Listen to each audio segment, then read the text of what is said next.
십자가에 못 박혀 모든 죄를 용서하사 의인 삼아 주신 주. 어떤 일이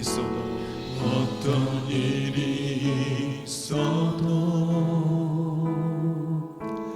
나를 버리지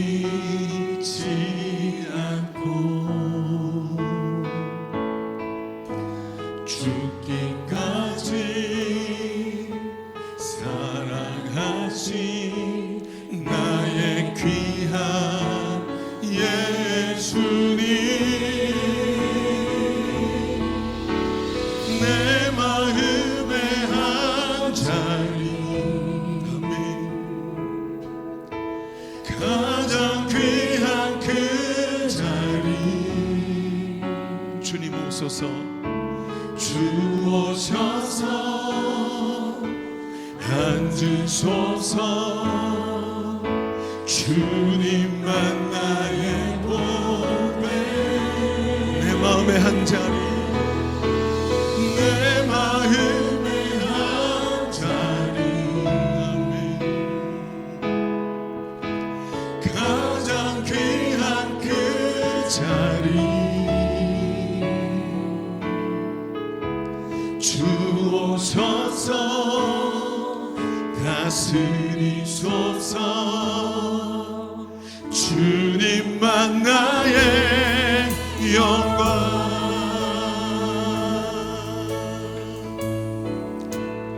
우리들을 위하여, 우리들을 위하여 십자가에 못 박혀 모든 죄를 용서하사 의인 삼아 주신 주. 어떤 일이 있어도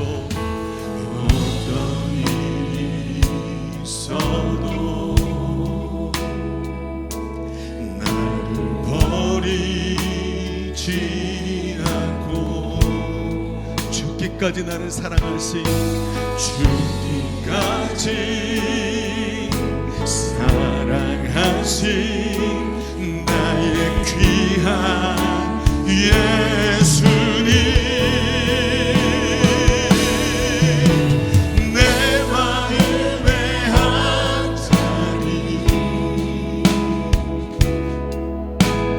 가장 귀한 그 자리, 주 오셔서 앉으소서. 주님만 나의 보배. 아멘. 내 마음의 한 자리, 가장 귀한 그 자리. 아멘. 주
역사하시고 나를 다스려 주옵소서.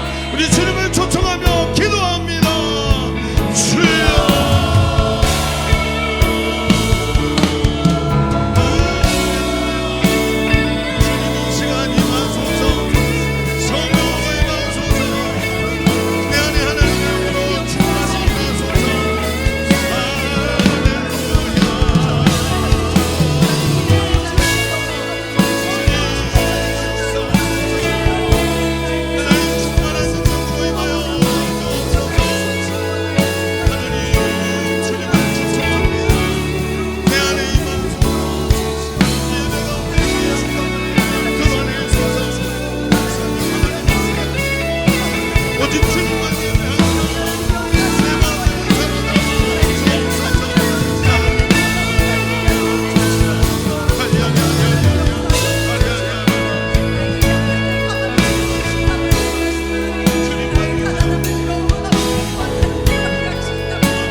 거룩하신 주님, 예배받기에 합당하신 주님 앞에 우리가 무릎을 꿇었습니다. 이 시간 우리 가운데 임재하시고 이 예배 가운데 하나님의 영광이 드러나도록 우리를 사용하여 주옵소서. 우리를 사로잡아 주옵소서. 모든 영광 주께 있사오며 예수님의 이름으로 기도하옵나이다. 아멘. 우리 하나님께 감사의 박수 올려드립니다. 할렐루야. 우리 자리에서 일어나시겠습니다. 여러분, 오늘 우리 사도신경으로 우리의 신앙을 함께 고백하실 텐데, 여러분 오늘 찬양은 기쁨과 즐거움으로 주의 임재 가운데 하시기를 바랍니다. 아멘. 우리 사도신경으로 우리의 신앙을 고백합니다. 나는 전능하신 아버지 하나님 천지의 창조주를 믿습니다. 나는 그의 유일하신 아들 우리 주 예수 그리스도를 믿습니다. 그는 성령으로 잉태되어 동정녀 마리아에게서 나시고 본디오 빌라도에게 고난을 받아 십자가에 못 박혀 죽으시고 장사된 지 사흘 만에 죽은 자 가운데서 다시 살아나셨으며 하늘에 오르시어 전능하신 아버지 하나님 우편에 앉아 계시다가 거기로부터 살아있는 자와 죽은 자를 심판하러 오십니다. 나는 성령을 믿으며 거룩한 공교회와 성도의 교제와 죄를 용서받는 것과 몸의 부활과 영생을 믿습니다. 아멘. 할렐루야. 성도의 하나님을 찬양하라. 기쁨으로 찬양하라. 우리 같이 찬양합니다.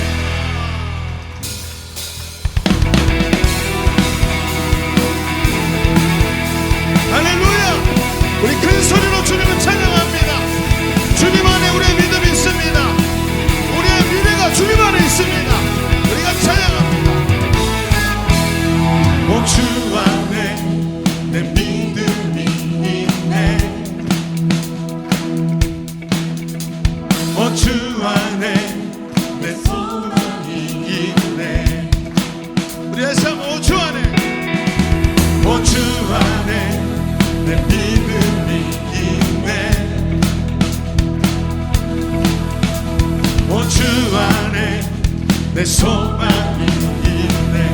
찬양하라. 주 안에, 주 안에 평안이 있네.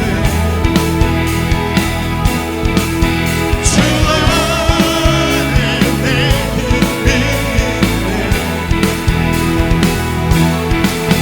주 안에 살고 숨쉬네. 내 모든 말과 행동이 주님의 뜻을 따르니 내 거룩한 손 들고서 주님 찬양해.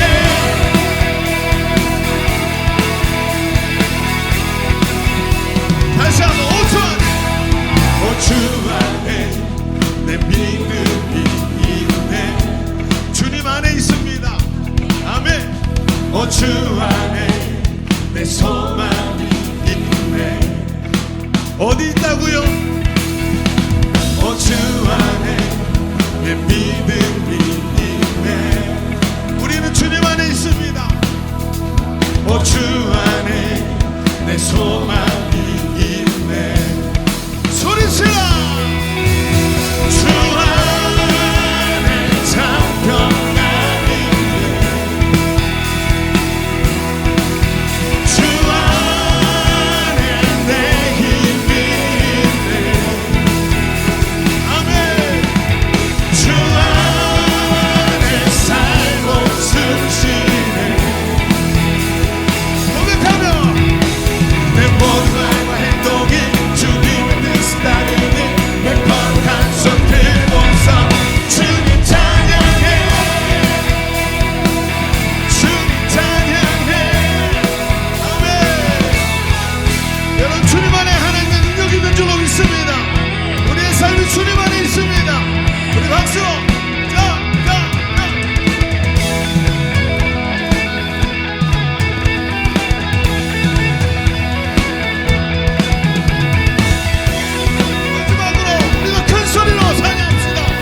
선하심을 향해 주님 안에 나갑니다.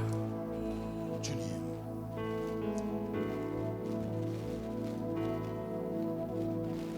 사랑해요. 신실하신 나의 주님, 나의 삶 주님 안에 있네. 눈을 뜨는 아침부터 나 잠들기까지 선하신 주를 노래하리. 신실하신 나의 주님, 신실하신 나의 주님, 나의 삶을 인도하셨네. 나의 모든 호흡 가운데 선하신 주를 노래하리. 사랑해요, 사랑해요. 나를 인도하신 주님, 고난 중에도 나와 함께 하셨네. 내 아버지 되시며 내 친구 되신 주, 나의 삶 주님 안에 신실하신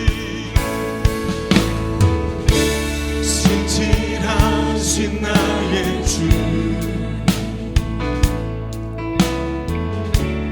나의 삶을 인도하셨네.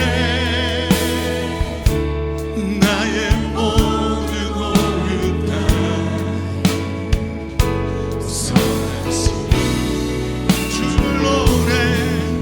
신실하신 주님,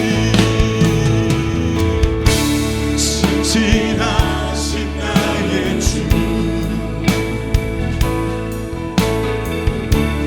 나의 삶을 인도하셨네. 나의 모든 호흡 가운데 선하신 주를 노래하리. 주님의 선하심이, 주님의 선하심 날 인도하시네. 주님의 선하심 날 지켜주시네. 주께 엎드려 나의 모든 삶 주님께 드리네. 주님의 선하심 날 인도하. 다시 한번 주님의 선하심, 주님의 선하심 날 인도하시네.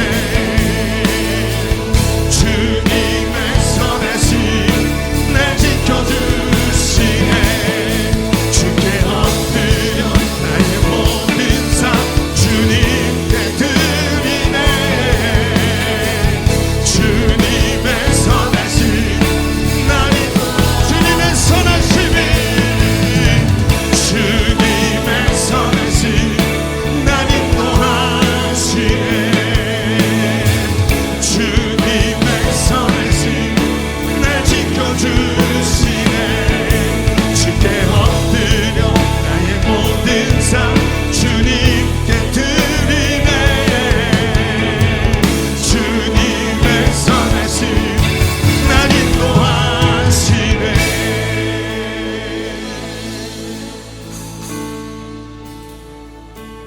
주여, 주의 선하심 앞에 있습니다.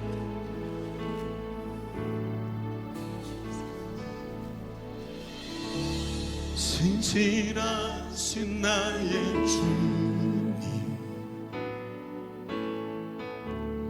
나의 삶을 인도하셨네.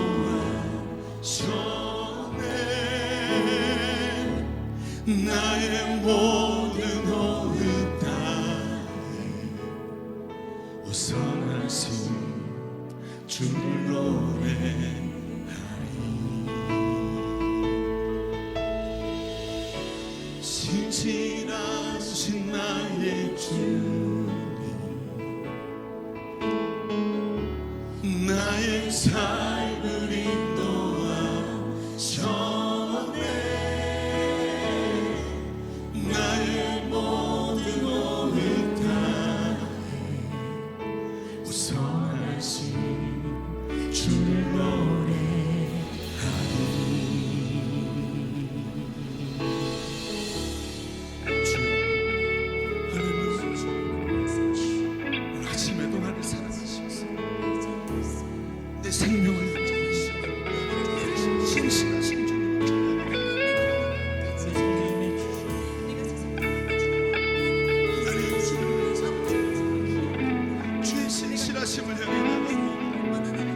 인도하심으로 나를 인도하시는 하나님,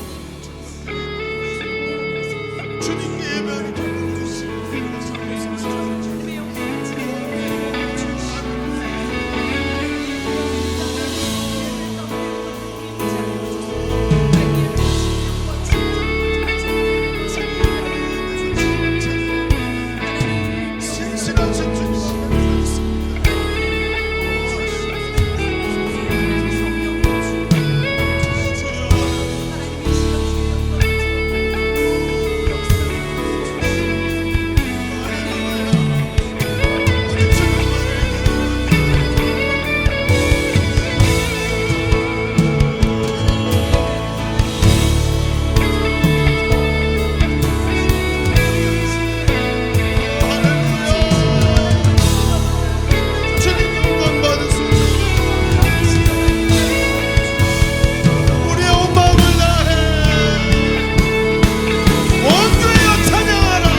우리의 생사화복을 주장하신 하나님 아버지, 오늘도 우리가 주님 앞에 나와 예배드릴 수 있게 하신 은혜에 감사를 드립니다. 우리의 안전이 당연한 것이 아님에도 감사하지 못하고 내 힘으로 사는 것처럼 그저 바쁘고 정신없이 살아왔음을 고백합니다. 저희의 연약함과 부족함을 긍휼히 여기시고 용서하여 주옵소서. 언제나 눈동자와 같이 지키고 보호하여 주셨기에 지금 이 자리에 나와 예배하고 있음을 기억하며 신령과 진정으로 예배하는 저희들이 되게 하옵소서. 힘써 찬양하게 하시고 간절히 기도하게 하시며 목사님의 말씀을 하나님의 말씀으로 받게 하옵소서. 이 나라와 민족을 축복하여 주옵소서. 새롭게 세워진 대통령과 위정자들이 하나님을 두려워하게 하시고 국민을 위한 정치를 할 수 있도록 하나님 인도하여 주옵소서. 교회를 위하여 기도합니다. 행복모임과 귀빈 초청 축제를 은혜 가운데 마치고 지금은 러브투게더가 진행되고 있습니다. 장결가족과 정착하지 못한 새 가족을 위해 기도하며 섬기게 하셔서 주일 예배로 초청되게 하옵소서. 15 선교사를 위해 기도합니다. 150 선교 비전을 우리에게 주셨으니 보내든지 나가든지 하라 말씀하신 하나님의 음성을 기억하며 선교 비전을 향해 열정을 내게 하여 주시옵소서. 오후에 드려질 150 선교 비전 예배를 축복하여 주셔서 많은 이가 참여하게 하시고 힘있게 기도하게 하옵소서. 하나님, 다음 세대들을 축복하여 주옵소서. 아버지, 벌써 여름 사역을 준비하기 위해 기도하는 이들이 있습니다. 하나님, 그들에게 지혜와 능력을 주셔서 잘 준비되어지게 하시고 하나님, 갑절의 부흥의 역사가 일어날 수 있도록 우리 다음 세대들을 하나님 축복하여 주시옵소서. 말씀을 전하실 목사님에게 성령의 능력을 부어주셔서 말씀을 듣는 저희 모두가 말씀을 마음으로 받게 하시며 약할 때 강함이 되어주신 하나님을 만나게 하시며 가난할 때 부하게 하시는 하나님을 만나는 역사가 일어나게 하여 주시옵소서. 목사님의 가정을 지켜주셔서 하나님 목양하시기에 부족함이 없도록 건강과 물질을 허락하여 주시옵소서. 하나님, 인권과 물권을 하나님 허락하여 주시옵시며 돕는 자가 넘쳐나게 하여 주시옵시고 교회의 재정을 축복하여 주셔서 하나님 재정이 넘쳐나 주의 일을 할 때 부족함이 없도록 하나님 은혜를 베풀어 주시옵소서. 하나님, 사모님에게 지혜를 주셔서 사역을 잘 감당하게 하시고 새 자녀들의 장래 위에도 함께하여 주셔서 하나님께 쓰임받는 복된 자녀들이 될 수 있도록 하나님 은혜를 베풀어 주시옵소서. 하나님, 예배를 돕는 자들의 수고를 기억하여 주셔서 사역의 기쁨으로 승리하게 하여 주시옵소서. 하나님, 힘있게 찬양하며 연주하게 하시고 사랑으로 섬기며 봉사하게 하여 주셔서 기쁨으로 열매 맺는 놀라운 역사가 있게 하여 주시옵소서. 우리를 하나님의 자녀라 부르시고 은혜 주신 아버지 되신 우리 하나님께 감사와 영광을 올려드리며 예수님의 이름으로 기도드렸습니다. 아멘.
교회를 떠나게 됐을 때 가장 컸던 그런 고민이나 감정은 하나님을 바라보기보다 뭔가 사람을 보고 실망하고 낙심했던 것 같고, 또한 그런 교회의 강력한 주날의 비전이 부담스러웠던 그런 부분이 있었던 것 같습니다.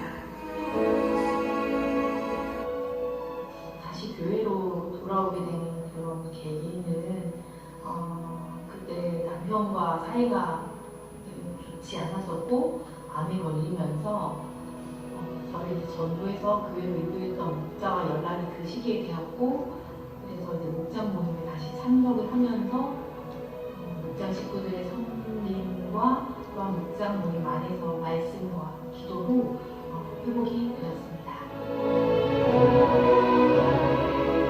혼자서 신앙생활할 수 없다는 것을 깨닫게 됐고, 영혼이 건강한 공동체의 중요성을 깨닫게 된 것 같습니다.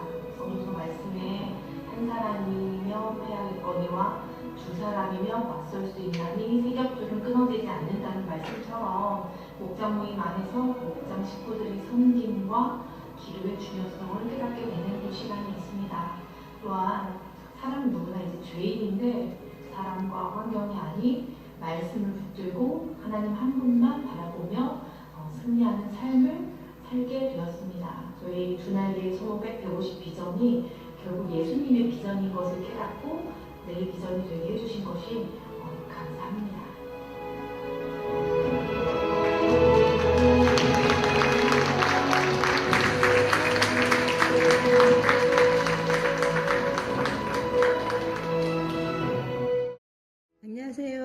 수료하신 정원주 집사입니다.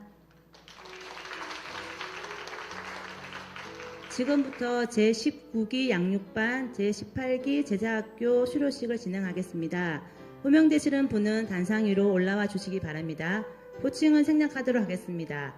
먼저 양육반 수료자입니다. 강윤희, 구자연, 김선, 김성민, 박동주, 박서준, 박영자, 봉수희, 이혜수, 정소영, 정영아, 조수민, 최용한 이상 13명입니다. 다음은 제자학교 수료자입니다. 김우신, 윤양자, 이상철, 정세희 이상 4명입니다. 이어서 담임 목사님 나오셔서 수료증 수여해 주시겠습니다.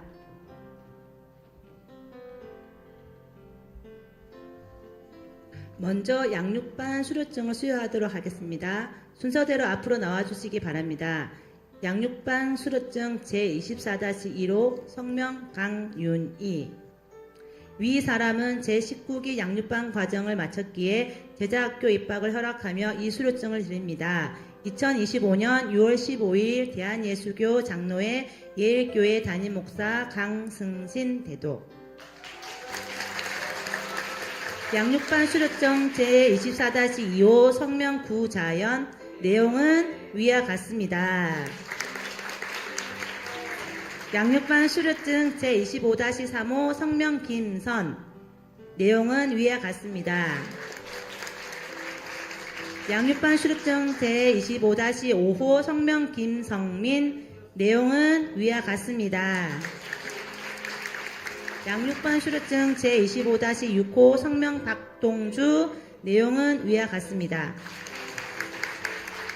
양육반 수료증 제25-7호 성명 박서준. 내용은 위와 같습니다.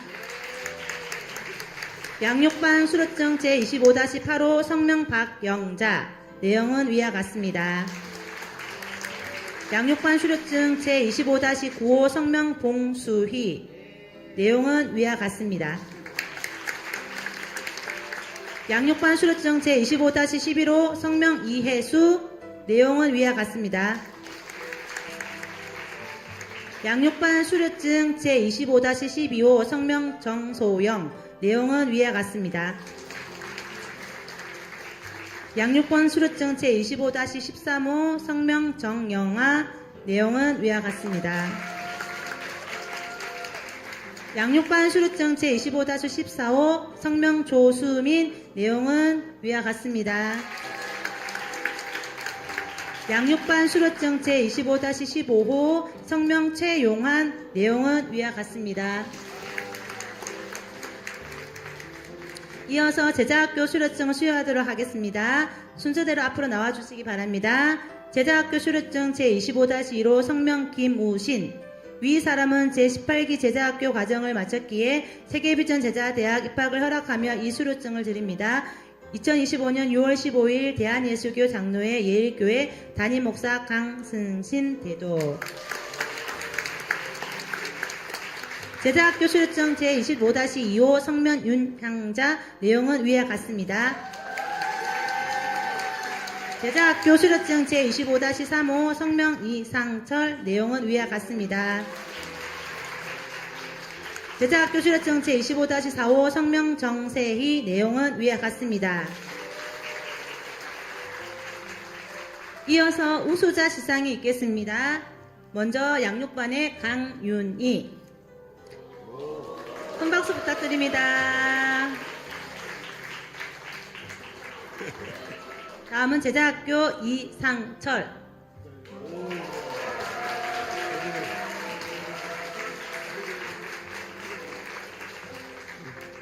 이어서 각 목장에서 나와서 수료자들을 위해서 축하의 꽃다발을 증정하고 내려가 주시면 되겠습니다.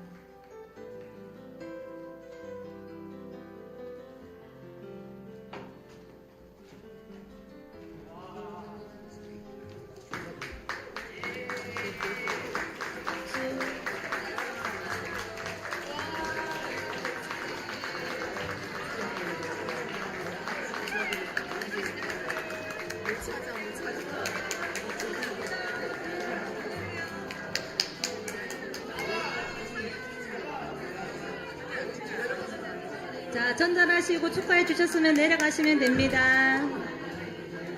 목장 식구들은 내려가 주십시오.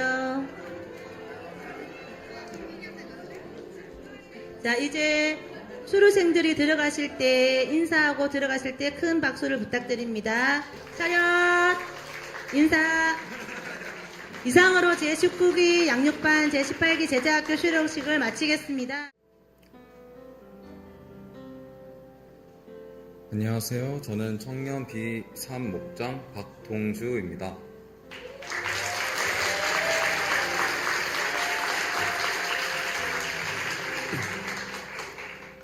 저는 기독교 집안의 삼형제 중 장남으로 태어난 모태신앙인입니다. 중고등학생 때부터 교회에서 중고등부 회장, 찬양팀 리더 등 다양한 사역의 자리에서 섬기며 독실하신 부모님 밑에서 남동생들과 함께 자랐습니다. 어린 시절부터 다양한 기회로 교회에서 훈련을 받을 수 있었고 20살이 되던 해에 처음으로 제 안에 살아계신 예수님을 인격적으로 만났습니다. 20살이 되어 수도권 기숙학원에서 재수하며 친구들과 함께 신앙생활을 이어갔으나 재수를 마친 후 혼자 타지에서 하는 신앙생활은 제게 큰 도전이 되었습니다. 당시 저는 서울의 한 교회에서 신앙생활을 하며 사람들과의 관계 속에서 상처를 받고 신앙에 대한 회의가 찾아왔습니다. 결국 본가에 내려갈 때에만 부모님의 기대에 맞춰 형식적으로 교회에 다녔습니다. 그 후에도 군 복무를 마칠 때까지 부모님을 속이며 열심히 교회를 다니는 척 했습니다. 2022년 제 동생이 저와 같은 대학에 진학을 하게 되며 함께 자취를 하게 되었고 저는 어머니께 그동안의 저의 삶을 솔직하게 고백했습니다. 어머니께서는 동생과 함께 주변의 교회를 알아보자고 하셨고 그렇게 저는 지금의 우리 예일교회에 등록을 할 수 있었습니다. 처음에 교회에 등록했을 당시에도 아직 제 마음의 상처는 완전히 아물지 않았었습니다. 그러다가 동생이 군에 입대를 하면서 또다시 저는 혼자 교회 가는 것이 부담스러워졌고 바쁘다는 핑계로 주일 성수를 자주 지키지 않았습니다. 이때부터 저는 제 속의 신앙을 점검하기 시작했습니다. 매일 읽는 성경이 제 마음에 들어오지 않고 주일 성수를 잘 지키는 사람만이 참된 크리스찬은 아니지만 주일 성수도 잘 지키지 않는 내가 하나님의 자녀라고 할 수 있을까? 라는 생각이 들었습니다. 그렇게 뜨문뜨문 주일에 예배를 드리다가 어느 날부터 목사님의 설교 말씀이 제 마음에 은혜로 들어오기 시작했습니다. 마침 동생이 전역을 하고 복학을 할 때 저는 양육훈련을 받아야겠다라고 결심하였습니다. 시작할 때에는 누구나 그렇듯 뜨거운 열정으로 양육반에 임하였습니다. 그러나 바빠지는 대학원 생활에 체력적으로 한계를 느끼고 피로함에 절어 살다 보니 양육훈련에 임하는 제 마음이 많이 소홀해진 순간이 있었던 것 같습니다. 아침에 눈을 뜨고 하는 기도가 힘들어지고 하루 몇 장 읽는 성경이 점점 마음으로 읽혀지지 않았습니다. 그러나 양육반 8주차에 있었던 금요철야에서 성령 충만받기 숙제를 위해 금요철야 예배에 참여하여 제 마음에 감동이 있기를 기도하였습니다. 하나님께서는 제 기도를 무시하지 않으시고 제 마음속에 변화를 주셨습니다. 금요철야 이후 말씀을 읽는 매 순간 마음에 감동이 있었고 뜨거운 목소리로 기도를 할 수 있게 되었습니다. 매주의 설교 말씀이 제 삶에 깊은 감동을 주었고 부산에 계신 부모님과 화상으로 가족 예배를 드리는 한 주의 삶을 나누는 시간이 큰 기쁨이 되었습니다. 5월 설교 말씀 중 누가복음 12장 34절 말씀 너희 보물이 있는 곳에는 너희 마음도 있으리라 를 묵상하며 저는 제 보물이 오직 예수님의 십자가 보혈임을 즉 십자가 복음임을 고백하게 되었습니다. 양육훈련은 세상과 교회에 한 발씩 내딛고 있던 저를 온전히 주님의 품으로 돌아오게 해주었습니다. 제 마음속에 계신 예수님을 다시 한번 뵐 수 있는 기회가 되었고 뜨거운 목소리로 기도하며 말씀의 감동을 체험할 수 있었습니다. 저는 양육훈련 중 예습 과제를 하며 항상 성경을 소리내어 읽고 적어왔습니다. 요한일서 5장 14절 말씀 그를 향하여 우리가 가진 바 담대함이 이것이니 그의 뜻대로 무엇을 구하면 들으심이라를 읽고 저는 하나님을 온전히 신뢰하는 믿음을 가지고 담대함으로 기도할 수 있었습니다. 여전히 대학원 생활로 바빠 목장 모임에 자주 참석하지는 못하였으나 가족들과 목장 식구들 그리고 함께 신앙생활하는 교회 지체들의 기도 덕분에 삶의 매 순간 찾아오는 난관들을 헤쳐나갈 수 있었습니다. 목장 모임에서는 영육간에 강건케 해주세요. 지혜를 주세요. 목에 담든 증상이 낫게 해주세요. 라는 기도 제목으로 기도했는데 제 전공 특성상 컴퓨터 앞에 앉아있는 시간이 많아 학기의 절반이 지나고 나서부터 쭉 있던 목과 등 쪽에 담들어 있던 통증이 사라지고 늘 피곤하여 잘 떠지지 않던 눈이 기적처럼 잘 떠지며 풀리지 않던 문제가 주신 지혜로 마치 처음부터 알고 있었던 것처럼 잘 풀렸습니다. 기도의 응답이었습니다. 하나님이 하셨습니다. 돌이켜보면 양육 훈련을 받아야겠다라는 작은 다짐으로 제 삶은 크게 변하였습니다. 대학원의 과업으로 하루가 멀다 하고 밤을 새우던 일이 피곤하지 않게 되었고 종종 막히던 대학원 과업을 주신 지혜로 해결할 수 있었습니다. 문을 두드릴 용기를 주셨고 두드리는 당신의 자녀를 기억하시는 하나님을 경험할 수 있었습니다. 양육반을 통해 못된 신앙이었던 청년 크리스찬을 졸업할 수 있었고 하나님의 말씀의 은혜와 기도를 체험할 수 있었습니다. 앞으로 제 삶에도 분명 많은 신앙적 어려움이 찾아올 것입니다. 하지만 양육 훈련을 통해 변화한 저는 이제 어려움의 순간마다 갈릴리 바다에서 만난 풍랑을 전장케 하신 예수 그리스도를 굳게 믿고 담대히 나아가겠습니다. 잘 되고 있습니다. 기도하면 됩니다. 14주 동안 양육을 함께 받은 19기 동기들과 저를 위해 기도해 주신 목장 식구들에게 감사합니다. 매주 말씀으로 인도해 주시는 담임 목사님께 감사드립니다. 내 삶에 놀라운 기적을 보여주시는 이 모든 영광을 미쁘신 하나님께 드립니다. 감사합니다. 이제 우리 하나님 말씀을 함께 보도록 하겠습니다. 하나님의 말씀은 여호수아서 1장 6절로 9절까지 말씀을 보도록 하겠습니다. 오늘 우리는 여호수아서를 좀 돌아가면서 쭉 보게 될 텐데 앞에도 나오겠지만 여호수아서 1장, 8장, 10장 이런 부분들을 볼 테니 덮지 마시고 성경을 좀 보시면 좋겠습니다. 여호수아서 1장 6절로 9절을 우리 한 절씩 교도하겠습니다. 강하고 담대하라. 너는 내가 그들의 조상에게 맹세하여 그들에게 주리라 한 땅을 이 백성에게 차지하게 하리라.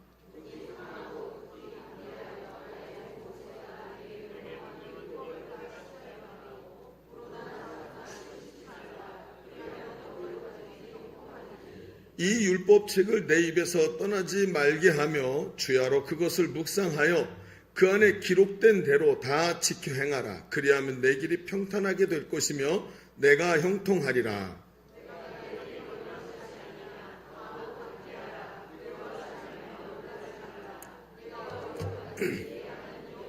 너와 함께 하느니라 하시니라. 아멘. 여러분, 어떤 부인이 어느 날 부엌에 들어가 보니까 남편이 부엌에서 파리채를 들고 왔다 갔다 하는 거예요. 그래서 물어봤어요. 뭐 하는 거예요? 그랬더니 남편이 파리 잡고 있잖아. 보면 몰라? 이렇게 얘기를 했어요. 그래서 파리는 잡았어요? 당신한테 잡힐 파리가 있어요? 이렇게 얘기를 했대요. 그럼 수컷을 3마리나 잡고 암컷을 2마리나 잡았다니까? 부인이 그 얘기를 듣고 눈이 반짝거리더니 아니 수컷인지 암컷인지 어떻게 알아요? 그랬더니 왜냐하면 3마리는 맥주 캔에 붙어 있었고 2마리는 전화기에 붙어 있었거든. 이렇게 말을 했대요. 그래요, 여러분. 이 얘기는 그냥 별거 아닌 것 같고 고전 유머입니다만 이 얘기를 보면서 사람의 본성을 참 잘 말해준다 이런 생각이 들어요. 그렇죠? 여러분, 사람은 누구나 자기 본성이라는 걸 가지고 살아갑니다. 그래서 이거를 그러니까 파리 한 마리가 맥주칸에 앉아있던 게 아니라 남자들이 맥주를 좋아한다는 그런 얘기인 거죠. 그러니까 이런 본성이라는 것을 가지고 사는데 어떨 때는 이 본성이 사람에게 한계가 되더라는 거예요. 한계. 무슨 얘기일까요? 가장 가깝게는 육체라는 한계를 사람이 가지고 있죠. 이 육체라는 한계는 하루 종일 일하면 피곤하고 쉬어야 되고 먹어야 되고 뭐 이런 여러 가지 한계를 넘어가기가 어려운 거예요. 그런데 이 육체라는 한계 외에 또 다른 한계점이 바로 자기 본성이라는 내면적 한계점이라는 겁니다. 이 내면적 한계점. 그래서 사람은 누구나 자기의 영적 문제, 내면의 문제에 늘 걸립니다. 한번 생각해 보시죠.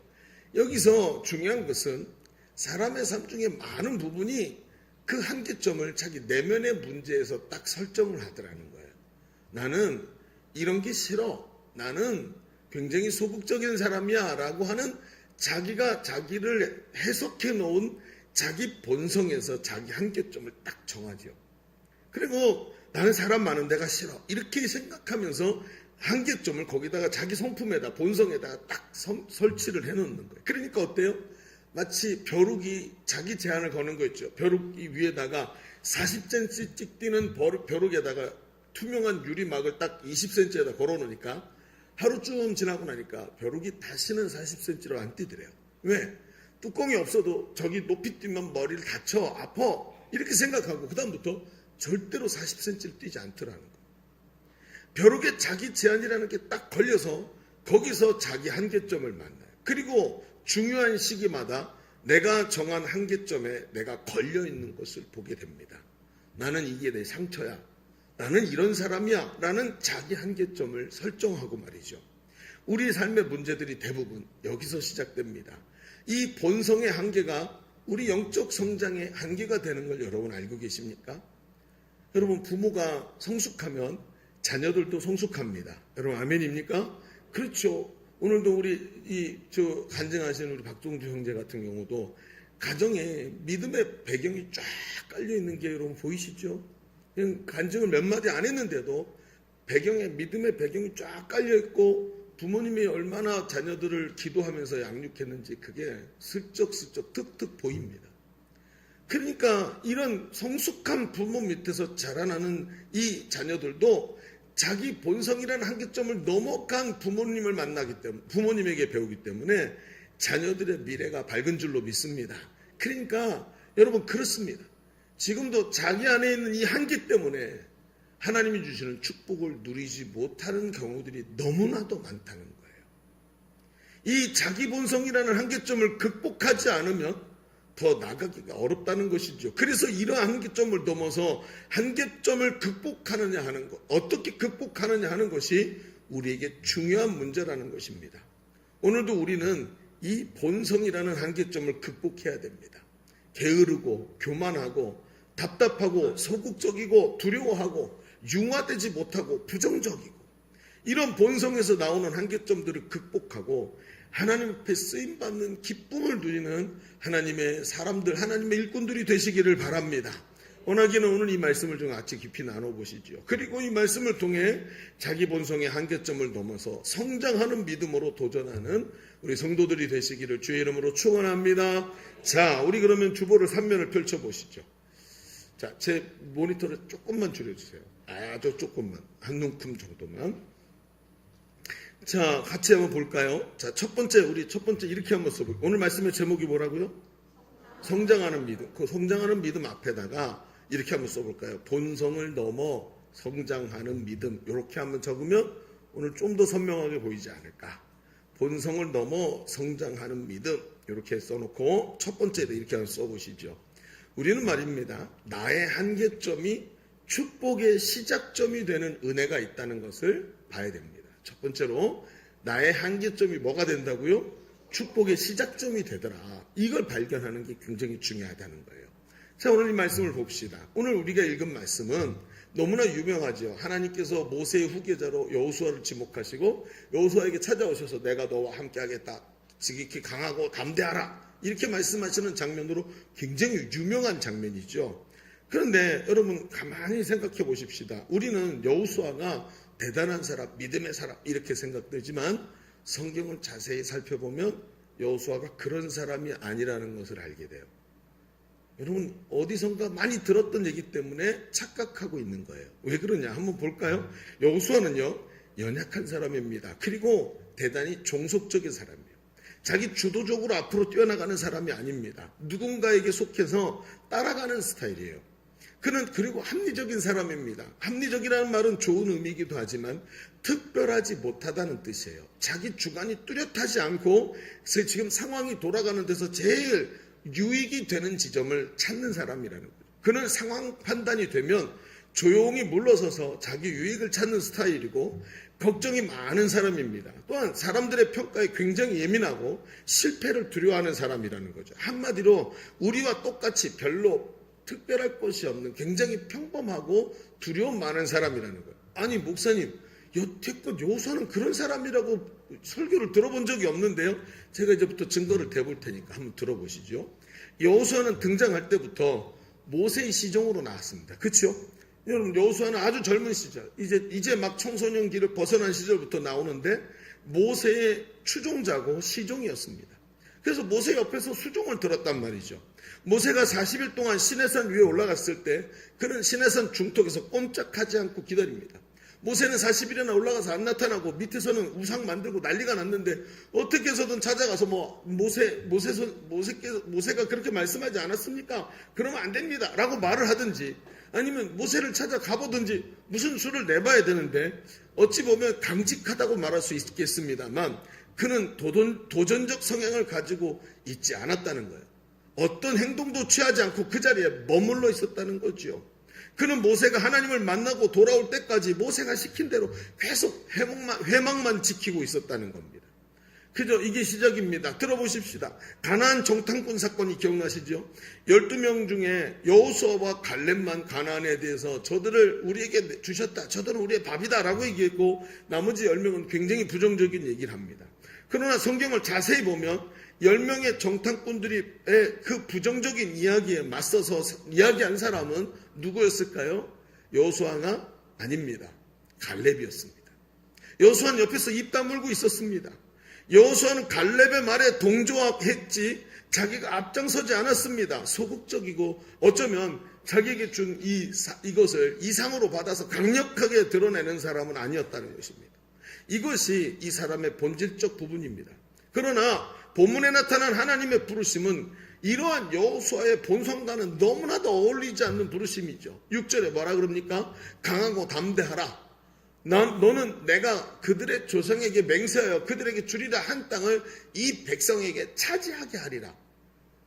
굉장히 적극적이고 진취적이고 싸움꾼이고 이런 사람이어야 될 것 같은데 여호수아의 성품은 그렇지 않았다는 거죠.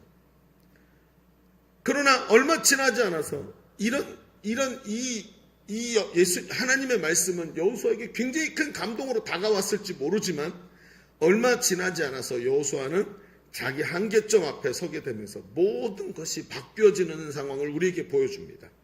볼까요? 여러분, 하나님은 모세를 대신하게 하셔서 요단강을 마른 땅처럼 지나게 하십니다. 요단강물이 딱 끊어지더니 벽처럼 쫙 쌓아 올라가면서도 넘어오질 않는 거예요. 모든 백성을 거기로 지나가게 만드는 어마어마한 영적인 모습을 보여줍니다. 그리고 돌아와가지고 어떻게 됩니까? 여러분, 가나안 땅 들어와서 여리고성 전투를 합니다. 여리고성 전투, 여러분 손 한 번 까딱 하지 않고 소리 질러가지고 여리고성이 무너지고 그 거대한 성을 다 차지하고 거기 있는 노략물들을 다 모아서 하나님의 곳간에 드리는 이런 장면을 보게 되죠. 그런데 얼마 지나지 않아서 맛보게 되는 아이성 전투의 패배.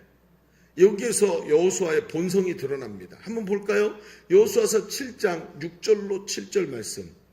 자, 여호수아서 7장 6절부터 2절을 한번 같이 읽어보겠습니다. 시작. 여호수아가 옷을 찢고 이스라엘 장로들과 함께 여호와의 궤 앞에서 이르되 슬프도소이다. 주 여호와여, 어찌하여 이 백성을 인도하여 요단을 건너게 하시고 우리를 아모리 사람의 손에 넘겨 멸망시키려 하셨나이까?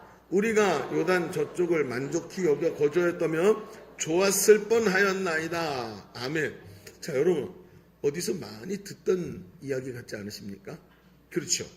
실패한 여호수아가 이제 아이성에서 다 패배하고 사람들이 죽고 와 있는 걸 보고 놀라가지고 그걸 보고 조금 전에 얼마 지나지 않은 저 여리고성 하나님께서 손도 안 대고 이기가 하신 전투는 싹 잊어버리고 이 조그만 아이성에서 지고 돌아온 것에 대해서 보고 그때부터 엎드려가지고 머리에다가 막 흙을 다 뒤집어 쓰고 하나님 앞에 딱 엎드려가지고 하루 종일 아무 말도 안 합니다. 하루 종일. 그리고 뭔가 삐져가지고 그냥 마음이 콱 꼬여가지고 그리고는 엎드려 있다가 해가 저물 때쯤 돼서 그리고 하나님 앞에 어떤 얘기를 했다고요? 마치 뭐라고 얘기하냐면 우리가 요단 저쪽을 만족히 여겨 거기서 거주했으면 좋을 뻔했나이다. 아니 요단강을 마른 땅처럼 걷는 건 뭐고요? 여리고성을 저렇게 이기게 한 건 뭐고요? 마치 이거 어디서 듣던 얘기입니까? 광야에서 이스라엘 백성이 하나님께 불평할 때 뭐라고 말했어요? 아니 애굽에는 우리를 묻을 매장지가 없어서 광야까지 끌고 와서 우리를 여기서 죽이려고 합니까? 라고 말했죠. 그때도 하늘에는 구름 기둥이 떠 있었고 그날 아침에 만나를 먹었습니다. 그런데 이런 말을 해가지고 하나님 앞에 저주를 받아서 멸망당한 그 사람들, 믿음 없었던 그 사람들을 보지 않습니까?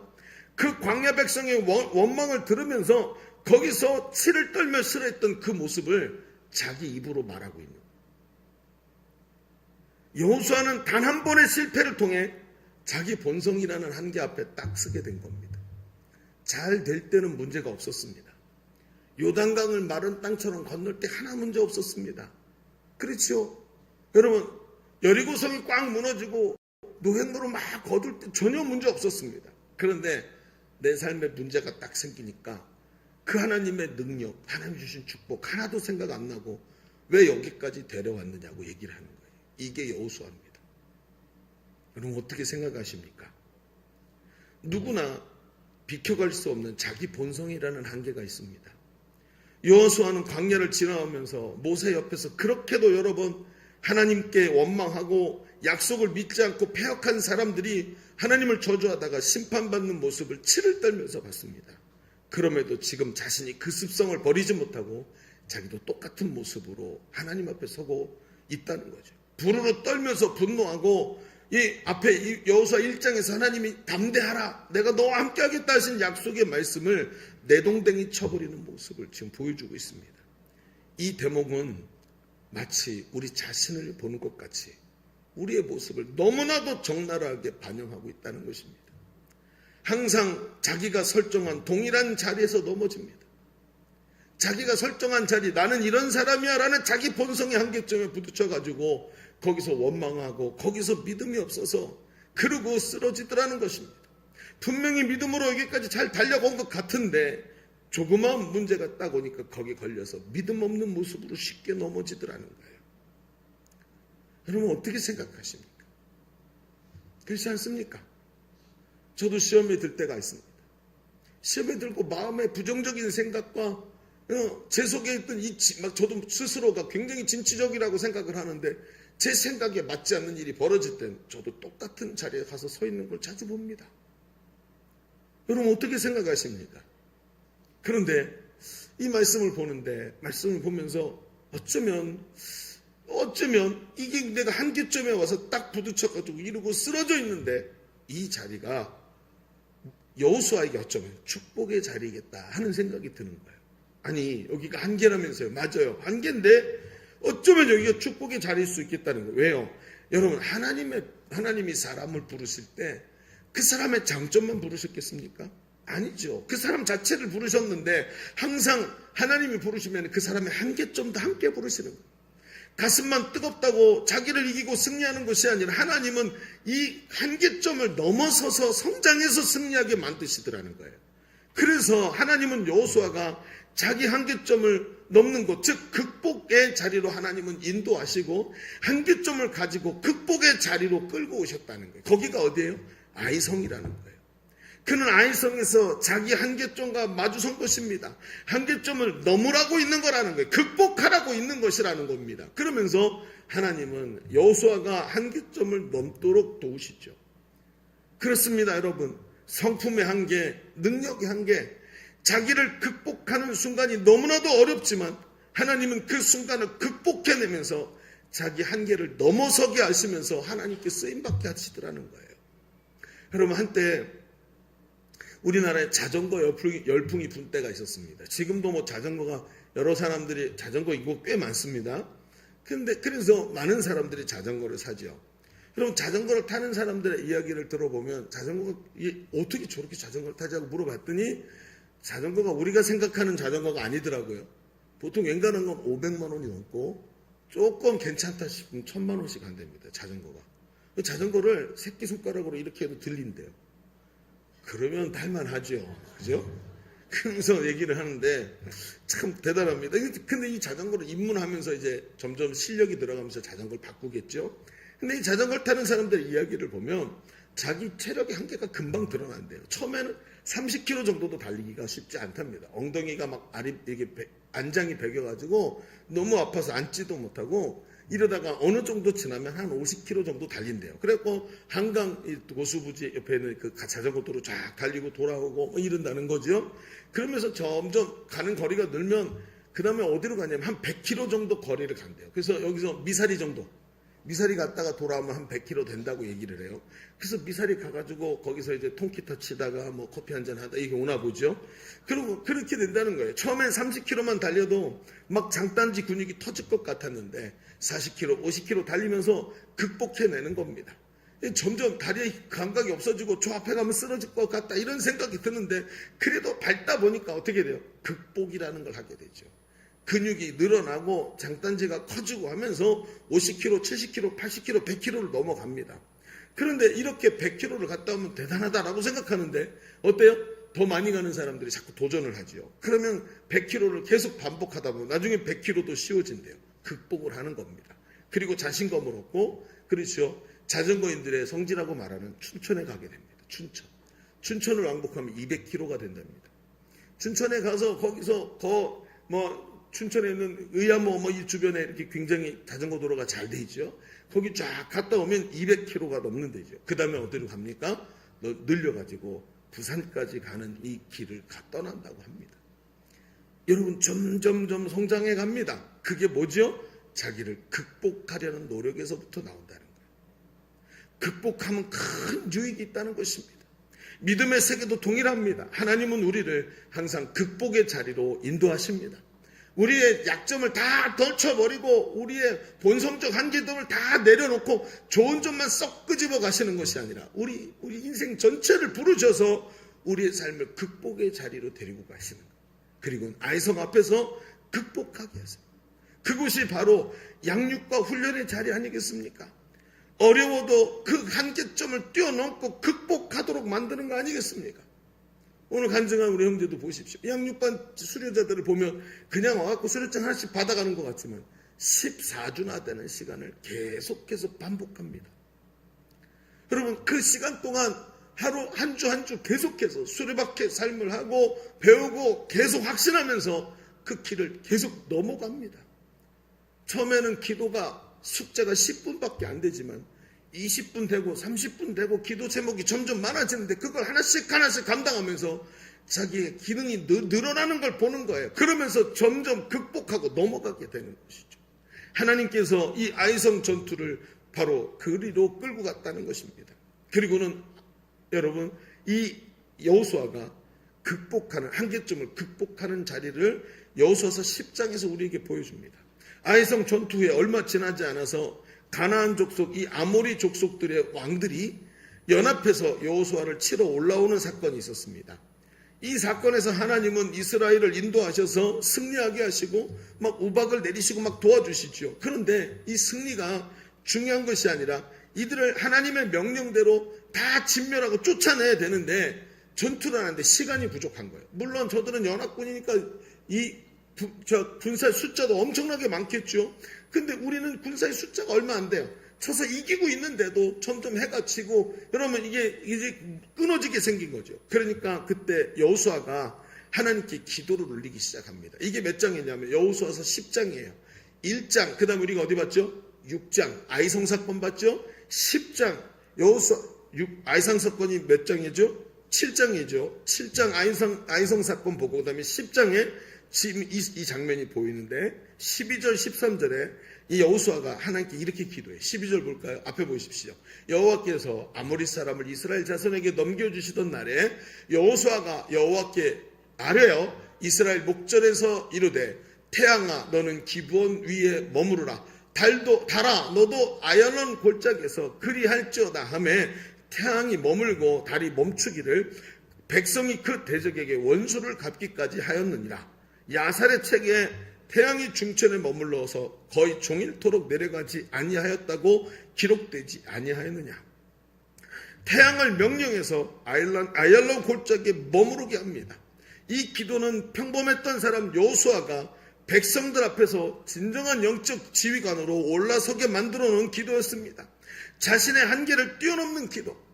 여러분, 한 번 실패했다고 머리에다가 죄를 뒤집어 쓰고 하나님 앞에 투정을 부리는 사람이 아니라 그걸 뛰어넘어서 오히려 저 해가 뉘엿뉘엿치는 해를 향해서 믿음으로 해를 향해서 멈춰라 라고 말하면서 하나님의 능력이 그 앞에 딱 멈추게 하는 그 장면을 보게 하는 것입니다.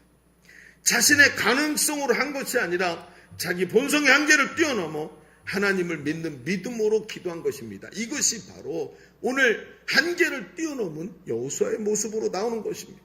우리는 이 자리를, 우리가 서 있는 이 한계의 자리를 가끔 시험의 자리라고 생각합니다. 아닙니다. 그렇지 않습니다. 이 자리는 시험의 자리가 아니라 극복의 자리입니다. 할렐루야. 그렇습니다. 극복의 자리라는 거예요. 왜 이렇게 부정적일까요? 왜 이렇게 힘들까요? 왜 이렇게 힘이 안 나고 여기가 끝인가 보다 하는 생각이 왜 들까요? 그렇습니다.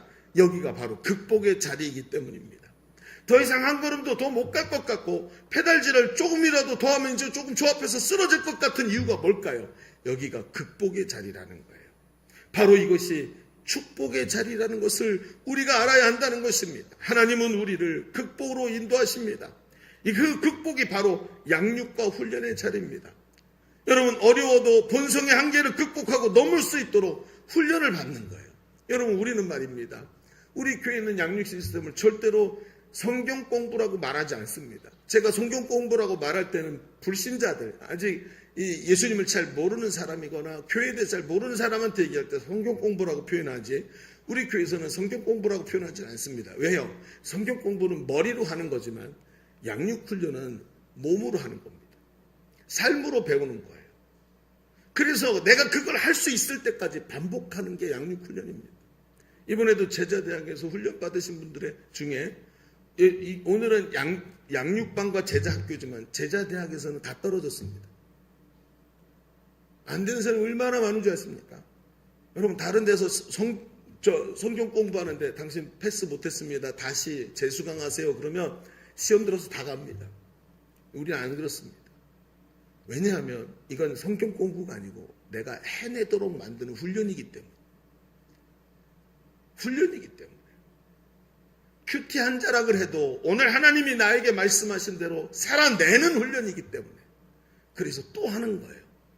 절대로 시험 들지 않습니다. 우리 교회 어떤 집사님은 7번 도전했습니다. 7번. 개구리 왕눈이에요. 7번 넘어져도 일어나라. 삘릴리 개굴 삘릴리 그러면서 개구리 왕눈 7번을 도전을 했어. 근데 또 쓰러져. 또 도전해. 제가 오죽하면 이 사람이 나를 약올리나 이런 생각이 들 정도였다. 근데 또 와. 왜요? 훈련이라는 걸 알기 때문에. 그리고 내가 변화될 때까지 계속하는 거야. 목사님, 저한테 그러곤 편지를 보냅니다. 목사님, 제가 넘어져도 또 넘어져도 제발 부탁드립니다. 저를 포기하지 말아주십시오. 제가 여태껏 받은 편지 중에 제일 감동적인 편지였어요. 저를 포기하지 말아달라고. 제가 변화될 때까지, 극복하고 넘어갈 때까지 계속 가르쳐 달라는 거예요. 제가 그 편지를 받고 오해를 풀고 계속해서 양육을 한 겁니다. 그리고 제자대학을 졸업했어요. 머리로 알고 있다고 되는 게 아닙니다. 성경은 영적 세계 극복이라는 것을 말합니다. 그때 이 한계가 나에게 저주가 아니라 축복으로 뒤바뀌는 줄로 믿습니다. 여러분, 이제 머리로 알고 가슴이 뜨겁다면 실천하는 힘이 있어야 되는 것입니다. 그것이 극복의 힘입니다. 오늘도 우리의 기준을 한 단계 높이고 하나님 앞에서 하나님께서 여호수아를 극복의 자리에서 도우셨듯이 오늘도 하나님이 당신을 극복의 자리에서 성장하게 하실 것을 믿으시기를 바랍니다. 자, 우리는 지금까지 한계점을 바라보는 시각을 바꾸는 작업을 했습니다. 한계점은 시험을 받는 자리가 아니라 극복의 자리이고 축복의 자리인 줄로 믿습니다. 자, 그렇다면 이제 우리는 이 어떻게 한계점을 축복의 자리로 바꾸는 것인가? How to의 문제에 대한 이야기를 좀 해봐야 됩니다. 어떻게 그러면 이 한계의 자리를 어떻게 축복의 자리로 바꿔냅니까? 우리가 여기서 좀 중요하게 봐야 되는 게 다시 성경입니다. 이러한 여호수아의 변화된 이 극복의 모습은 그냥 갑자기 나타난 게 아니라는 거예요. 그러면 앞에 우리가 1장은 받고 7장에 아이성에서 실패하고 머리에다 티끌을 뒤집어 쓰고 헛소리하고 있는 이 여호수아를 받고 그 다음에 10장에서 이 지금 아말렉 저기를 이기고 승리하사 태양아 머물러라 라고 말하고 있는 이 여호수아의 승리하는 모습을 봤다면 그 사이에 무슨 일이 있었는지를 좀 다시 거꾸로 돌려서 봐야 되겠습니다. 그게 뭐냐면 바로 에발산 사건입니다. 이 에발산 사건이 여호수아를 변화시킨 하나님의 자리였다는 거예요. 그게 무슨 얘기냐? 하나님은 아이성의 실패의 원인이 되었던 아간이라는 사람의 불순종을 드러나게 만드시죠. 그리고 아간의 불순종을 다 제거하게 만드시고 다시 아이성을 치게 만드십니다. 그래가지고 하나님이 전략까지 다 말해주시죠. 뒤에다 복병을 숨겨놔라. 그렇게 해갖고 하나님 시키시는 대로 그대로 하나님의 말씀을 그대로 따라가서 성을 쳐서 승리하게 만드시죠. 그리고 아이성의 승리를 거둔 후에 여호수아는 에발산에다가 제단을 쌓고 하나님께 제사를 드립니다. 그런데 이 내용의 디테일을 한번 보십시오. 자, 무슨 일이 일어나나? 그 제사에서 일어나는 일을 보십시다. 여호수아서 8장 30절. 자, 이번에는 이제 한 석절인데 제가 한 절, 여러분이 한 절, 다 같이 한 절 이렇게 읽어보겠습니다. 그때 여호수아가 이스라엘의 하나님 여호와를 위하여 에발산에 한 제단을 쌓았으니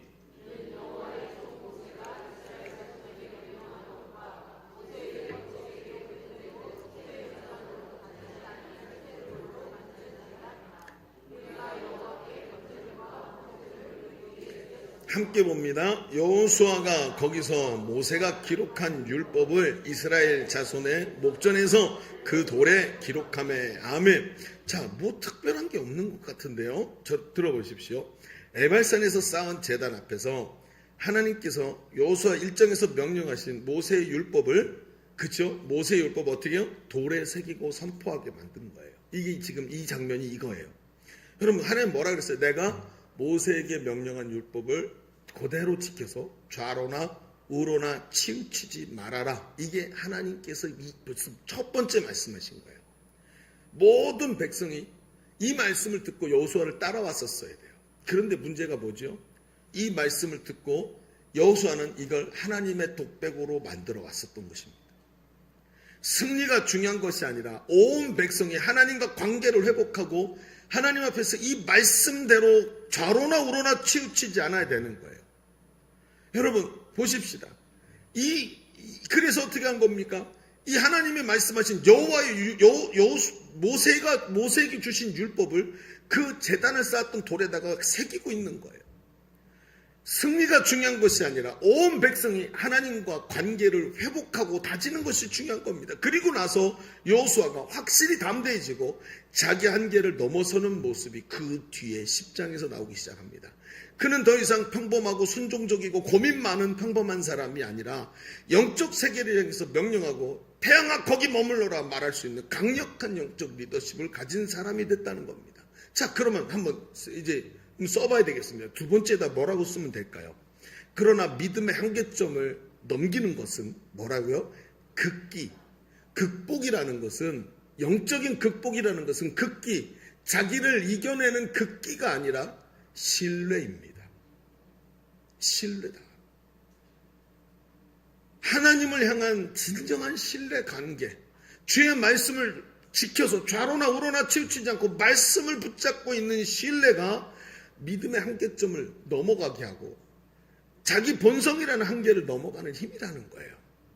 여러분, 사실 본문 말씀 여태껏 하나님께서 얘야, 이 모세에게 준 율법을 네가 좌로나 우로나 치우치지 마라. 그러면 내가 너와 함께 하겠다. 그러면서 하나님이 막 지극히 담대하라. 오직 강하고 담대하라. 이렇게 말씀하셨는데 이 말씀이 뭐였다고요? 하나님의 독백이었단 말이에요. 여태껏. 여호수아는 그 말씀을 듣고도 오직 강하고 담대하라 라는 말씀은 받았을지 모르지만 그 말씀을 좌우로 붙잡고 좌우로 치우치지 말아라 하시는 말씀은 듣지 못했던 것 같습니다. 여러분, 태양을 멈추는 기도는 에발산 재단의 회복에서 시작된 겁니다. 다른 말로 본성의 한계를 넘어서는 극복의 자리는 자신을 이기는 극기에서 나오는 것이 아니라 하나님의 말씀을 철저히 신뢰하는 관계 회복에서 나오는 거라는 거예요. 이게 훈련으로 만들어지는 거예요. 여러분, 나는 할 수 있다가 아니라 하나님이 나를 통해서 일하신다로 바뀌기 시작하는 것입니다. 오늘 우리가 자기 본성의 한계를 뛰어넘어 담대한 하나님의 사람으로 서는데 실패하는 이유가 무엇입니까? 너무나도 자기 중심적이 되기 때문이 아닙니까? 오히려 하나님과 관계가 회복되어야 하는 것입니다. 여러분, 하나님이 하십니다. 하나님이 그 일을 하십니다. 그 하나님을 잘 알기에 그분을 신뢰하고 그분께 맡겨드리고 하나님이 나의 삶에 오셔서 그분이 나를 붙잡고 나를 쓰시지 않습니까? 오늘 간증을 보십시오. 이 형제가 양육훈련을 통해 회복된 것은 자기 본성을 이기는 극기가 아니라 말씀이 어느 날부터 들리기 시작했다고 말하지 않습니까? 어느 날부터 말씀이 은혜로 다가오기 시작하고 하나님과 관계가 회복이 되는 거예요. 여러분, 양육반에 처음 들어가면 처음부터 여러분 구원의 확신, 사죄의 확신, 기도응답의 확신 이런 것들을 통해서 하나님과 관계가 열리기 시작합니다. 여러분, 이 친구도 우리 오늘 간증하신 우리 형제도 모태신앙입니다. 어려서부터 신앙생활이 뭔지 다 보고 배웠고 몸으로 체득한 상태라는. 그런데 희한하지요. 몸으로 체득한 것 같았는데 삶이 훈련이 안 되니까 하나님과의 관계가 자꾸 무너지는 거예요. 제가 신학교를 그렇게 오래 다니고도 나는 한 번도 훈련받지 못했었다고 말한 이유가 이겁니다. 저는 하나님에 대해서 지식은 있었지만 하나님과 관계가 열리지 않았던 거예요. 그리고 나니까 계속해서 자기 본성의 한계에 막혀갖고 하나님의 음성은 듣지 못하고 계속해서 뭔가 극기로 만들어내려고 그래요. 꼭 참고 새벽기도 나와야 돼. 꼭 참고 성경 읽어야 돼. 이러니까 하나님과의 극기로, 내 신앙 성장이 극기라고 생각하는. 아니요, 그렇지 않습니다. 우리의 훈련은 극기가 아니라 하나님과의 친밀한 관계 회복인 줄로 믿습니다. 이게 회복이 되기 시작할 때 진짜가 만들어진다는 거예요. 참, 저도 가만히 생각해보면 그래요. 어려서부터 저도 모태신앙으로 자랐는데 제가 가만히 보면 우리 교회도 말이죠. 참 마음이 고정관념으로 신앙생활하는 분들이 참 많아요. 오늘 아침에 만난 하나님, 어젯밤에 기도하는 중에 나에게 찾아오셔서 용기 주신 하나님, 이런 신앙이 아니라 어렸을 때 들었던 관념적 하나님을 자꾸 생각하고 있으니까 하나님이 은혜를 주셔도 반응이 안 되는. 앞에 찬양을 부르는데 여러분 오늘 찬양에 많이 들어오셨습니까? 그래요. 저는 많이 준비했는데. 찬양 자체가 뭐예요? 노래입니까? 여러분 우리 교회 찬양은 노래가 아니에요. 고백입니다. 그렇죠? 찬양을 그냥 노래라고 생각하고 찬송을 따라 부르는 게 아니라 그 속에서 내 전인격을 들여서 그 찬송의 가사로 고백을 하고 하나님께 예배하고 나의 주인이 하나님이십니다 하고 그분께 순종하는 게 찬송이에요. 그 찬송을 부를 때 하나님의 나의 주인 되심이 선포되니까 귀신이 떠나가고 예수의 부활의 승리가 나타나는 줄로 믿습니다. 이게 찬송이란 말이에요. 그러니까 찬송은 그냥 입으로 하는 게 아니라 내 전인격으로 하는 거예요. 오늘도 말입니다. 우리가 이런 부분들을 자꾸 놓치고 나니까 내 삶에서 변화가 잘 일어나지 아니하고 오늘도 자꾸 극기라는 신앙생활을 만들어내려고 해요. 제가 부교육자 생활을 참 오래 했습니다. 이 말씀 얼마 전에도 같이 드렸습니다만 또 들어보십시오. 그러면서 군대에서 군종병까지 다 근무한 것을 다 꼽으면 제가 부교육자 생활만 20년을 했어요. 우리 교회에서 부목사 9년 했습니다. 그러니까 다른 사람의 지시를 따라서 일을 하는 것을 굉장히 잘해요. 그래서 저에게 뭔가 목사님, 담임 목사님이 일을 시키면 부교육자 시절에 그 일을 거의 완벽하게 만들어서 목사님이 어떻게 이렇게 잘하냐 이런 소리를 참 많이 들었어요. 이제 요즘엔 못 들어요. 아무도 그런 얘기를 안 해주더라고요. 그러니까 그런데 이게 어느 날부터 문제가 되는 거예요. 어느 날 내가 지시를 기다리는 사람으로 여기 담임 목사라는 이름표를 달고 있더라고요. 분명히 담임 목사가 되었는데 앞장서는 게 아니고 그냥 뒤에서 뭔가를 일을 열심히 해서 다른 사람을 도와야지 이런 생각을 하고 있는 걸 발견해요. 특별히 이 두 날개 프로세스는 담임 목사가 앞장서서 비전에 사로잡혀 앞장서서 달려가지 않으면 한 사람도 변화되지 않습니다. 그러니까 그걸 알고 뼈저리게 느끼고 있었던 찰나였는데 어느 날 갑자기 그게 느껴지는 거예요. 아, 내가 담임 목사가 아니구나. 내 마음이. 나는 앞장서서 사람들에게 명쾌하게 이게 비전이라고 방향을 말하고 이리 가자고 확신 있게 제시해야 되는데 이게 안 되는 사람이구나 하는 것을 알게 됐어요. 이러면서 나는 너무나 힘든 시간을 보내고 있었습니다. 그러니까 원로 목사님은 평생 사역을 하시던 목사님은 은퇴해서 안 계시고 저 시골로 내려가셨는데 교회 두 날개는 사역은 이제 이게 한계인가 그리고 힘이 빠지죠. 담임 목사 바뀌었는데 성도들은 못 참겠다 그러고 다른 교회로 옮기죠. 여러분 정말 제가 처음 담임 목사 됐을 때 정말 힘든 시간을 보내고 있었어요. 그런데 어느 날 새벽에 기도하는 중에 하나님께서 기도 중에 저를 깨닫게 하시는 거예요. 뭐라 그러시냐면 이렇게 말씀하세요. 얘야, 내가 너를 예일교회 담임 목사로 불렀고 내가 너에게 부천시를 맡겼다. 이럴 땐 아멘 하시는 거예요. 이 양반들이 심각해야 될 때 하고 아멘 할 때 모르시네. 그게 느껴지는 거예요. 그냥 새벽 기도 시간에 하나님 저에게 예일교회를 맡기셨으니 물어보는 게 아니라 가만히 조용히 앉아서 왜 이럴까 하고 그런데 갑자기 뜬금없이 들리는 거예요. 얘야, 내가 너를 예일교회 담임 목사로 불렀고 내가 너에게 부천시를 맡겼다. 그냥 들리는 거예요. 할렐루야. 갑자기 분위기 달라지지 않습니까? 그래요. 갑자기 들리기 시작하는 거예요. 그러면서 이러면서 이 말이 제게 확신 있게 다가옵니다.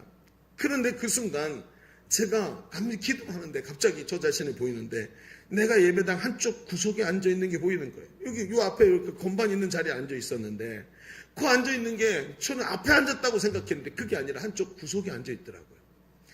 그러면서 내가 왜 여기 앉아 있지? 나는 성도들한테 목숨 걸고 달려가자고 하나님 나라를 위해서 일하자고 말해야 되는 사람인데 내가 그게 아니었구나 하고 깨닫고 그리고 저는 방석을 들고 그 순간 갑자기 일어나서 제가 서 있는 이 자리로 올라왔습니다. 그리고 여기 즉 십자가를 향해 예전에 목사님들이 하시던 대로 저 십자가를 향해 무릎을 꿇고 엎드려서 머리를 이마를 땅바닥에 대고 엉덩이를 하늘로 쳐들고 그리고 하나님 앞에 엎드려 기도하기 시작했습니다. 상징적으로 이 자리는 모든 사람보다 가장 앞자리고 모든 사람보다 하나님과 가까운 자리라고 생각되는 이 자리에 엎드려서 하나님 제가 모든 책임을 지고 제가 제일 앞장서겠습니다. 하나님 저를 사용해 주십시오 하고 하나님께 인격적으로 고백하기 시작했어요. 그게 처음이었습니다. 저는 그날 하나님 앞에서 담임 목사로 새롭게 시작했습니다.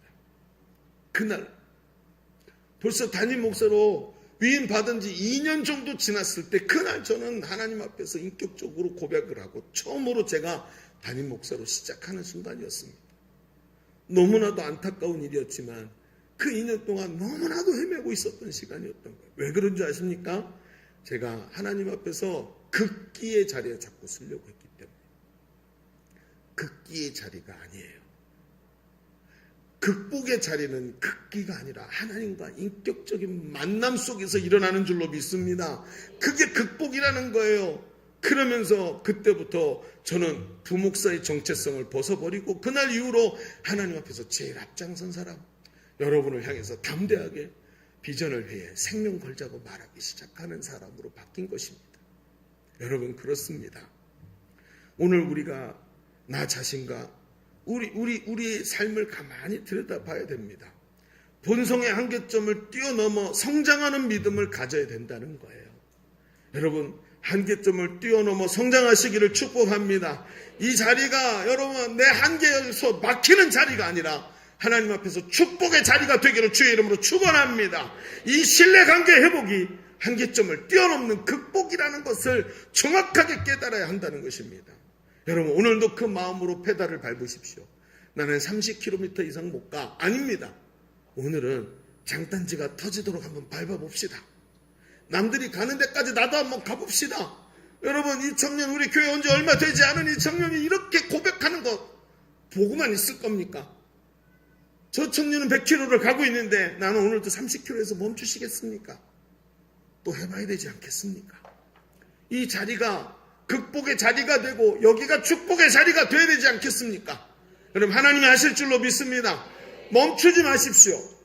멈추면 안 됩니다. 그럼 어떻게 합니까? 여러분 앉은 자리에 앞에 봉투가 있죠. 그 봉투 꽂에 이렇게 살펴보면 종이가 하얀색 종이가 있을 겁니다. 한번 찾아보시죠. 그 종이에 뭐라고 써 있냐면 양육훈련 지원서라고 써 있습니다. 앞으로 계속 거기 있을 겁니다. 몇 주 동안. 여러분에게 도전합니다. 멈추지 마시기 바랍니다. 하나님이 감당할 시험밖에는 주시지 않는다 그랬어요. 그렇죠?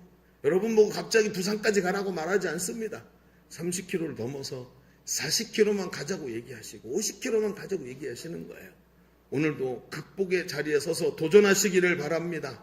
하나님과 관계 회복을 향해 나가시기를 바랍니다. 여러분 잘 들으십시오. 이제 여러분은 하나님 전 몰랐어요 라고 말할 수 없는 사람이 되었습니다. 왜냐하면 제가 말해버렸기 때문에. 이제 천국 가서 하나님 죄송해요 제가 몰라서 그랬어요 라고 말할 수 없게 됐어요. 약 오르시죠? 그래요. 이제 해야 됩니다. 남의 얘기가 되지 말고 내 얘기가 되도록 오늘도 한계점을 뛰어넘어 축복의 자리에서는 사랑하는 성도들 되시길 주의 이름으로 축원합니다. 축원합니다. 우리 기도하겠습니다. 기도하십시다. 오늘 말씀의 은혜를 붙잡으십시오. 각자에게 하나님 주시는 말씀에 도전이 있는 줄로 믿습니다. 그 도전을 붙잡고 하나님 오늘 내가 어떻게 해야 될까요? 하나님이 말씀의 은혜를 나에게 하나님 능력으로 나타나게 하여 주옵소서. 말씀 붙잡고 주님 한번 외치고 기도합니다. 주여 할렐루야. 아버지 하나님 주님 감사합니다. 오늘 말씀이 은혜 안에 도전으로 다가오게 하시고 다시 일어나게 하시니 감사합니다. 절대로 아버지 그냥 있지 말게 하소서. 한계점이 아버지 하나님 축복의 자리가 되도록 하나님 인도하여 주옵소서. 한계를 넘어서게 하여 주옵소서. 그 자리에 있지 말게 하시고 한계를 향해 또 달려가게 하여 주시옵시고 한계를 넘어서는 믿음을 우리에게 허락하여 주옵소서. 하나님 역사하시기를 간절히 바라고 원합나이다. 지금까지 아버지 내가 한계라고 생각했던 것들을 넘어가기를 원합니다. 내 성품의 한계 하나님 넘어가게 하소서. 내가 가지고 있는 아버지 하나님 육신의 한계 넘어가게 하여 주옵소서. 하나님 역사하소서. 우리 다시 한번 기도하겠습니다. 여러분 두 손을 들어 하나님께 올려드리십시다. 하나님 이 손 위에 내 모든 한계를 올려놓습니다. 하나님 내 한계를 넘어가게 하여 주옵소서. 하나님 내 손을 붙잡아 주옵소서. 일어나서 다시 달려가게 하여 주옵소서. 우리가 낱낱이 하나님께 고백하며 우리 주님을 치고 기도합니다. 주여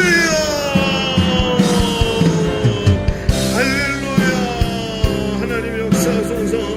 오늘도 하나님이 한계를 뛰어넘도록 하나님의 역사하시는 줄로 믿습니다.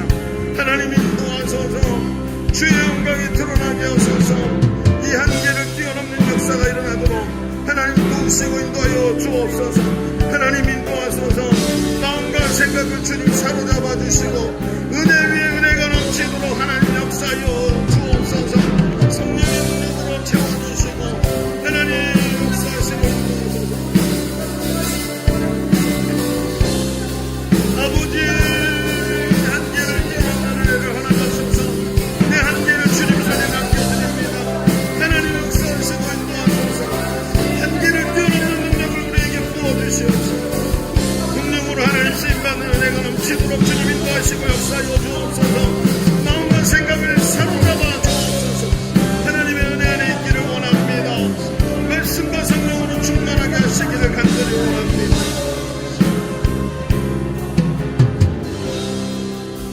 하나님 내 한계를 넘어서 축복의 자리에 서는 우리의 모습이 되게 하여 주옵소서. 부담스럽고 힘들지 모르지만 장단지가 터지도록 페달을 굴려서 50km, 100km, 200km 하나님 넘어갈 수 있도록 하나님 우리에게 힘과 용기를 더하여 주옵소서. 예수님의 이름으로 기도하옵나이다. 아멘. 우리 하나님께 감사의 박수 올려드립니다. 아멘. 우리 이 시간 찬송하면서 준비하신 예물 하나님께 올려드리겠습니다.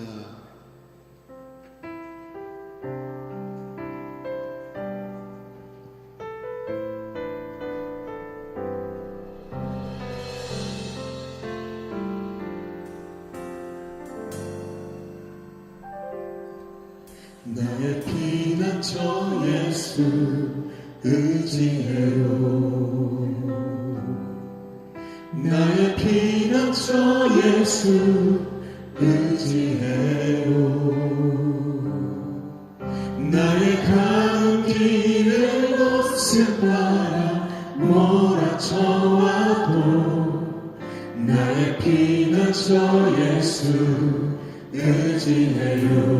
나의 피난처 예수, 나의 피난처 예수 의지해요. 여러분 아멘입니다. 나의 피난처 예수 의지해요. 나의 가는 길을 덧을 따라 몰아쳐와도 나의 피난처 예수 의지해요. 아버지, 아버지 나를 사랑하시니 나의 모든 것 주께 드려요. 아버지 내가 여기 있으니 주님 영광 위하여 써주세요. 나는 영원히 주님을 사랑합니다. 나는 영원히 주님 사랑해요. 나는 영원히 주님 사랑해요. 세상 어떤 것도 나의 사랑 끊을 수 없네. 나는 영원히 주님. 우리 다시 한번 고백하자. 여러분 고백으로. 나는 영원히 주님 사랑해요. 나는 영원히 주님 사랑해요. 세상 어떤 것도 나의 사랑 끊을 수 없네. 나는 영원히 주님 사랑해요.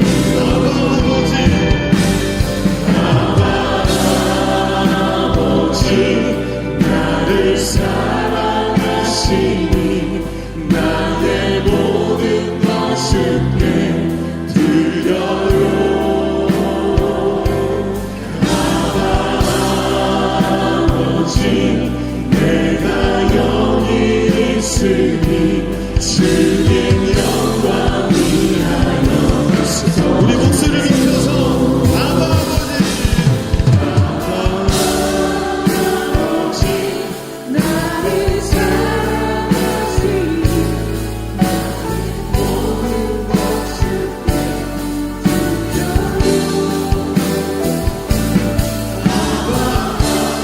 아버지 내가 여기 있으니 주님 교회 위하여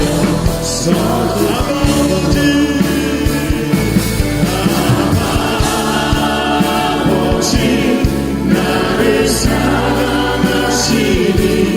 나의 모든 것 주께 드려요.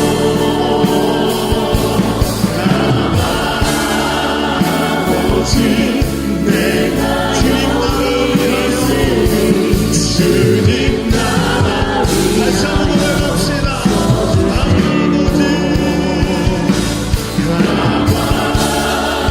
아버지